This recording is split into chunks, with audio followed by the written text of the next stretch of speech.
예수님이 우리에게 가르쳐 주신 기도, 불변하는 기도, 어제와 오늘과 다른 기도가 아니라 어제나 오늘과 영원히 동일하게 우리가 고백해야 될 그 기도의 제목들, 바로 예수님이 우리에게 가르쳐 주신 주기도문인 줄 믿습니다. 그 가운데 오늘은 우리를 시험에 들게 하지 마시옵고, 시험에 들지 아니하는 이 기도를 우리가 말씀을 나누려고 하는데요, 이 기도는 시험에 들고 난 다음에 할 수 있는 기도가 아니에요.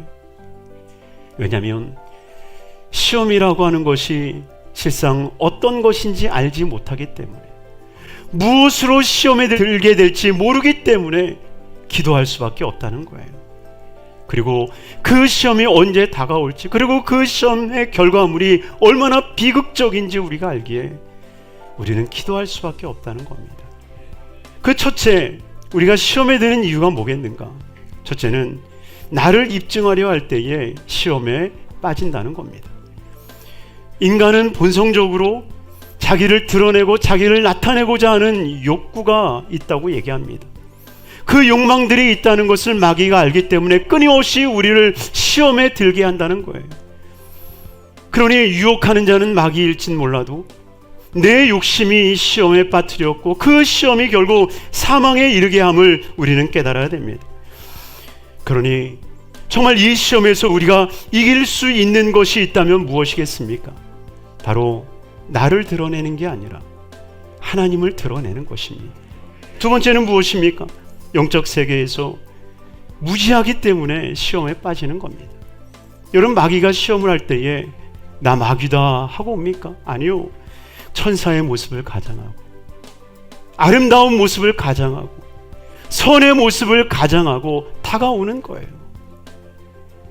정말 우리가 조심해야 되는 것은 모든 것이 선한 것 같지만 모든 것이 선하지 않고, 모든 것이 악해 보이지만 모든 것이 악한 것이 아니다라고 하는 거예요. 그러니 우리는 진정으로 하나님의 선한 것이 무엇인지 깨닫는 자가 되어야 됩니다. 그 영적인 것은 오직 하나님의 영으로만이 분별할 수 있는 거예요. 세 번째로, 우리가 시험에 빠지는 이유는 기도하지 않기 때문임을 압니다. 여러분, 마귀는 우리가 죽을 때까지 떠나지 않습니다.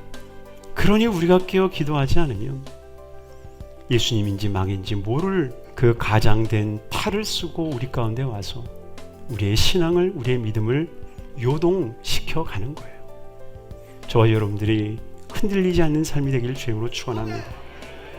그래야 할 때 이 시험을 이기면 마지막 네 번째로 생명의 면류관을 얻겠다라고 주님이 말씀하고 계십니다.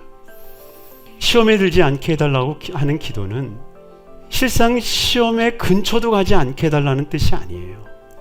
시험을 당할 때 시험에 빠지는 게 아니라 그것을 통과해 나가는 거예요. 바로 그들에게 무엇을 주십니까? 생명의 면류관을 주시는 거예요.